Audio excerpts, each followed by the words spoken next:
All right, next up's Tim Boulton. I think it's Boulton. Let's see what Tim has to say.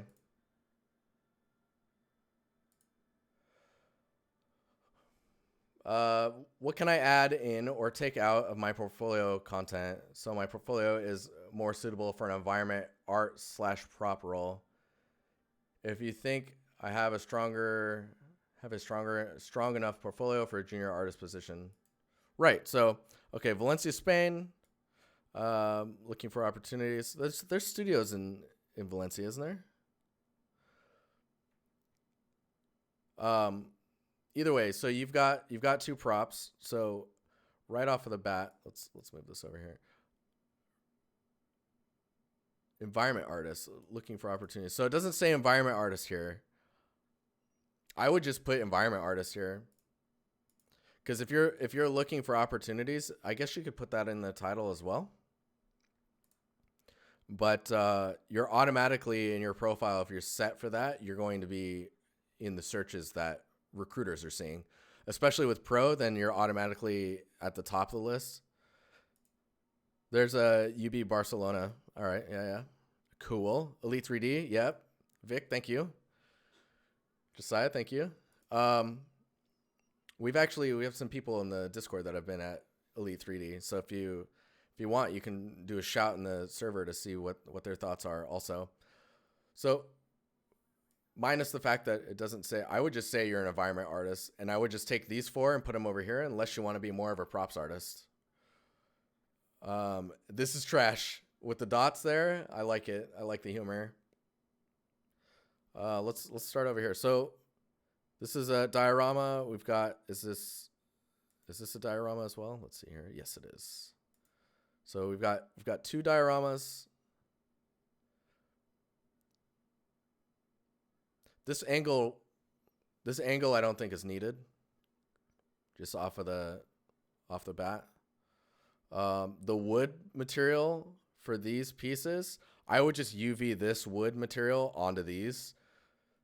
That way they unify a little better, because right now they feel very different, right? And you can even see like that hard edge where like the tileable material ends. It's the hello darkness, my old friend angle.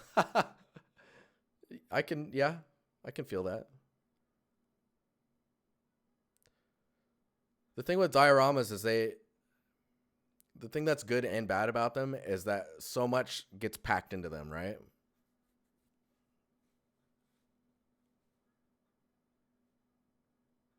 You like to see more details in the exploded bits.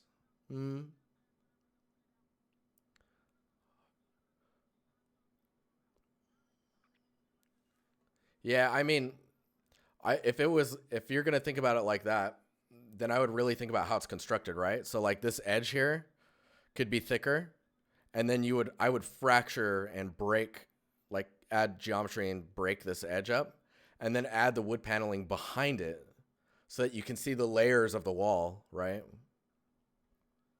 So that it lets me know that this is like paneling and you're thinking about how stuff's constructed. And I guess that could kind of be like this here.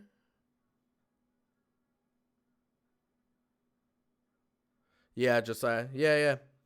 So other than that, I mean, there's just a lot of information kind of crammed into a corner. Versus like, if you could make it feel like a room, that was like the rest of the room exploded away and what was left is there. So like, don't be afraid to take the shield and like have it flying out of the diorama if you're going to do like this breakout type of look.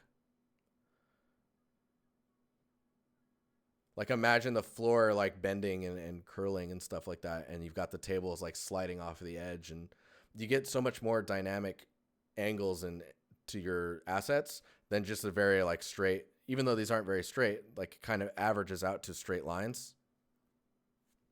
So that's some stuff to think about. And watch out for these hard edges, like with all of the portfolios I point out these hard edges. Laser lines. Gotta get them laser lines. We need an emote with my face just shooting lasers out of my eyes. You guys can make that happen, right? Hey, thank you for the follow. This one's even more like stylized, and there's a little bit more reason to where things are placed, which I really like. So this one's, while more stylized, is a step up from the previous post. This one's 2 years ago as well. I don't know if you need the presentation around the outside, but I think leaving that up to you is more in that. Laser Den and Lurker Den. Hey man, we get partner. We got them. We make it happen. Oh, and I got to follow too. So with these types of details, I think where like this beam, for example, meets the ground, you really need to have like that contact ambient occlusion feel, or just helping me understand how things are connected together. And wherever light is, if it looks like, oh, there's a light there, then I need it to be explained somehow. Not always, but this one feels like almost more like a bug. Seeing that this blue one as well is like, maybe it's not a bug because I can now see like it's part of the overall lighting scheme, whereas this one looks like an actual bug. The albedo for the ladder here is quite dark, so then this whole thing is kind of just becoming a dark surface. See, shots like this I really like. It's interesting how you're presenting this.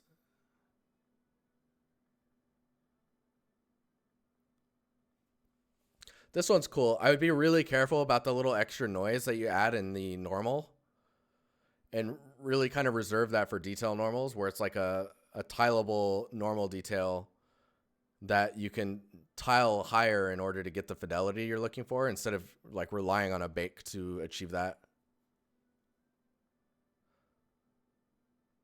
Yeah, that's what I was saying. This looks more stylized because of the way the lighting is reacting to the surface, and especially with the edge highlighting here. Man, I'm gonna show it real quick. Where is it at? Substance Painter. The thing that we talked about on Monday, just to show you, Tim, in your review, how like there's so much more complexity to what you can do with edgeware than like what we're looking at currently. Because like right now these edges are pretty stylized, and maybe you're going for that, but getting some variety in it would be really good, right? So this should be able to help a little bit. We'll just let this load here. Dude, I lost so much work on the last time I was working on this thing because it didn't save any of the cache or any of that.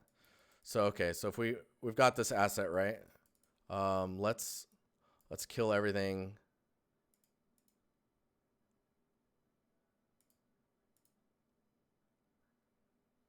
And I'll just put a color on top.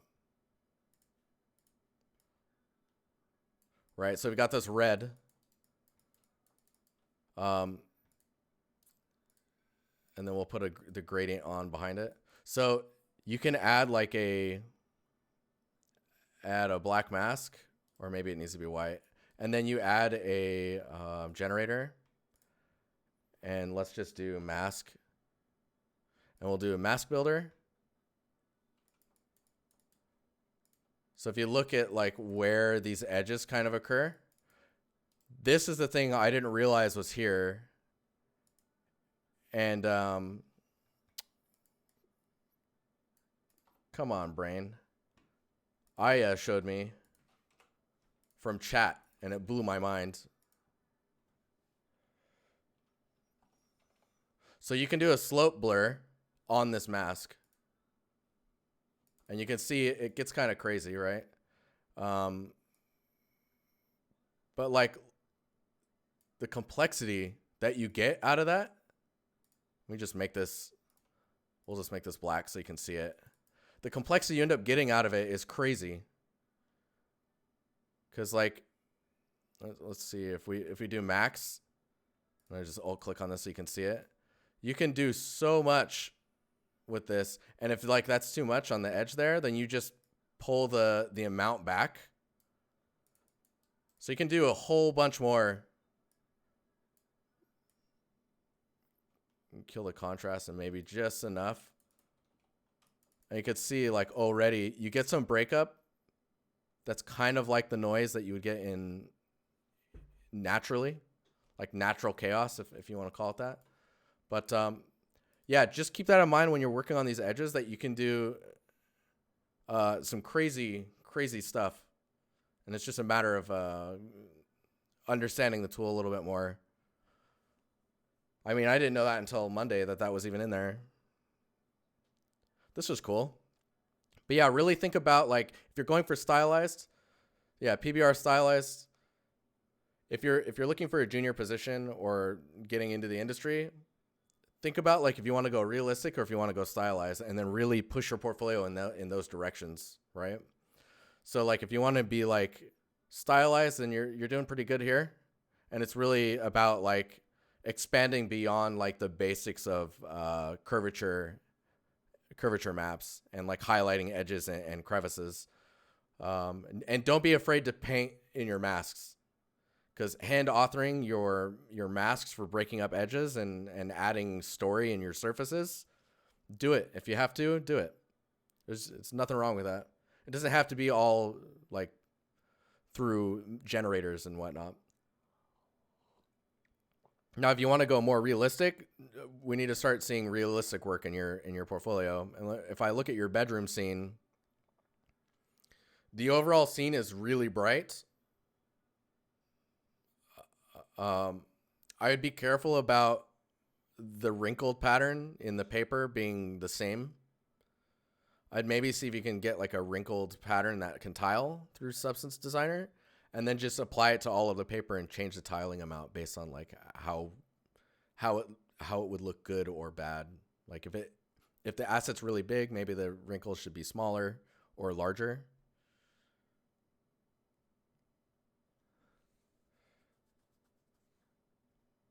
Sal Gamer, what's up, man? Dream PC. Oh man, that's really old, but I do need a new computer.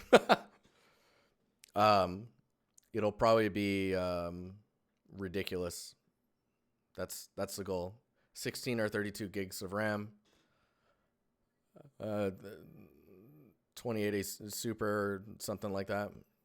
Well, I'm not worried about it right now. If I can't stream anymore, then I'll worry about it. But the thing I would say in this scene is it's really bright. Like really bright. Outside doesn't look as bright as what's happening here.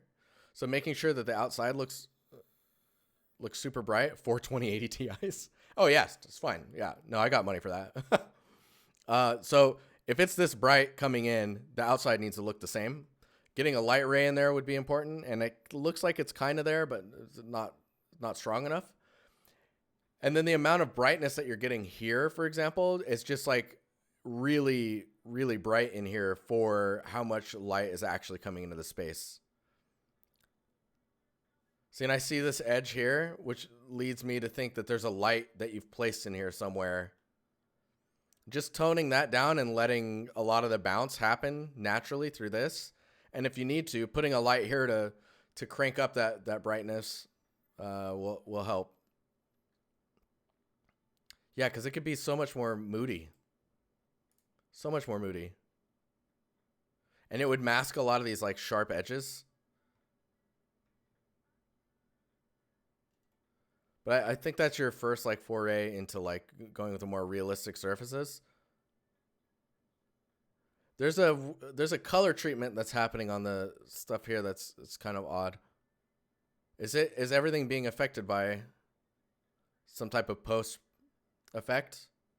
See, these assets are nice, but they're really lacking in like surface fidelity to really push the material to like to the edge. A 4080 Ti? Oh my god. This one looks pretty good. The material could maybe be a little softer looking. I'm not sure if like, but like seeing wireframes and seeing vertex count I don't really pay attention to that stuff. So wait a minute. So that's this one is 3 months ago, okay, and this one was 2 years ago. So this is some more of your recent stuff. So for stickers and decals, I would suggest maybe this is different, but I would project those. What's this in? Substance Painter? But yeah, think about like where the wear and damage is happening and how dark the gunk is that's coming out of the, like, why is that so dark? What goes in here that's so grossly dark? And it's darker than the dirt that builds up at the bottom. I can see now that you're telling story though, with like, and understanding like how the surfaces kind of break up and like where dirt and grime will build up. It's more about like going beyond just this edge. Like there is breakup here, but it's still very uniform. Wherever it shows up, you can see it's the same amount.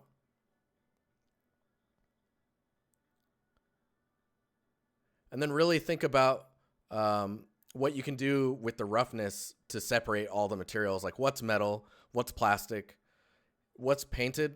Does the paint have a different roughness? I would assume so, right? And if this slides around, right, then in the roughness, maybe you should have some scrape patterns. I don't know if that's how this works. So it looks like it opens from the top and does this, right?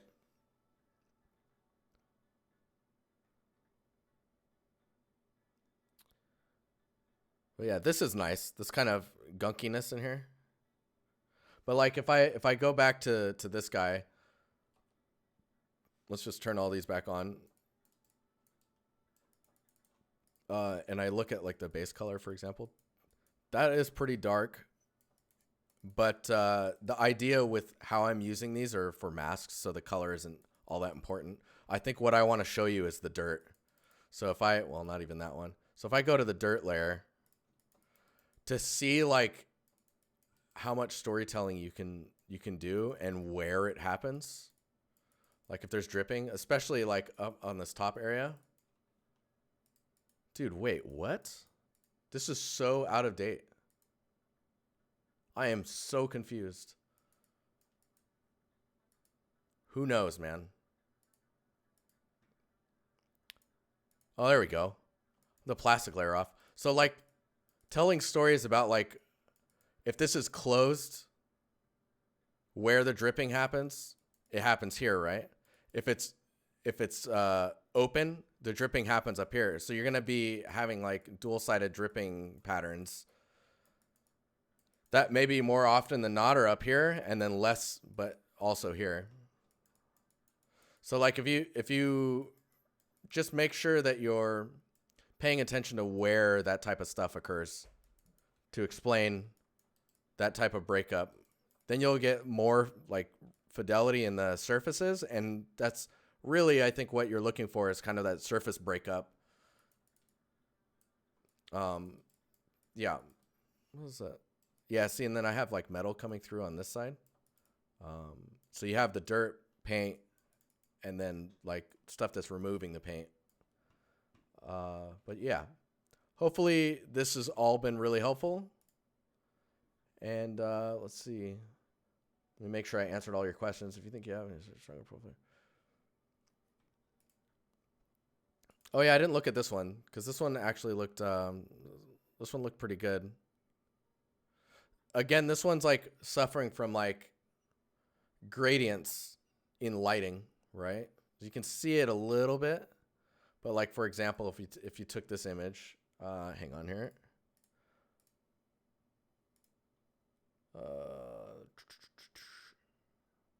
Just make sure my.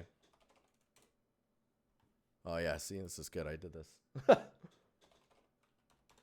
Open Photoshop really quick.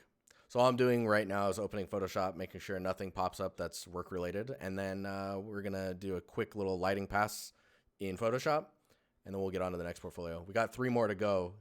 We don't have nearly enough time for it. So, but I really want to like drive it home. So we're good. We're good.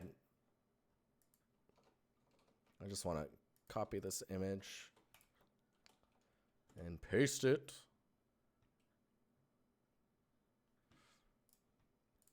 Okay. There we go. All right. So we've got this scene, right? I'm just going to go in and just really like, you can see the gradients in there a little bit when I lower it down like this. There's like different points of interest with the lighting. Let's just put a mask on here and then we'll essentially just lighten up these areas.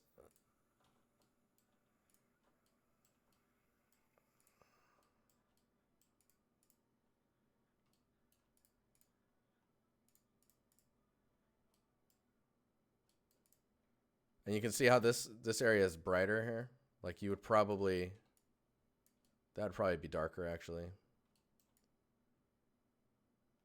because it's not being affected by the light.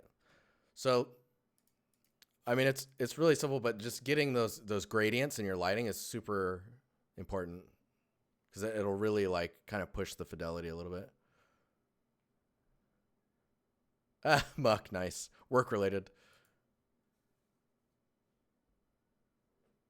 Or Maru and I in matching Hawaiian shirts. But yeah, I think get a better understanding of materials and storytelling with the surfaces, roughness variation, and lighting.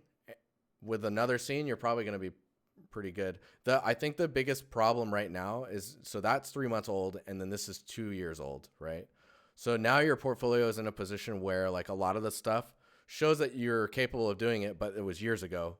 And now we have this one. I think what we need from you is another scene or just more props. You could think about a scene and then just generate props for that scene and then post those props as you're building the scene. So like what is it? So for example, if I was to do what I'm suggesting for you, I could post this as its own thing. I could post the pipes as their own thing, as like a set. I could post a trash can afterwards as its own thing. And then once you actually have a scene rendered and good to go, you can post that entire thing, let that kind of get the views, and then take the ones that you individually posted and then just put them inside of the final scene. So that way you always have something being posted on your portfolio. You're not worried about like the likes. The ones that you posted of individual assets, you would eventually remove them anyways and put them in the full scene. So just if you go that route, you're going to get like a lot of churn on your portfolio, and essentially eyes constantly looking at your work. And that's really, I think, what you want.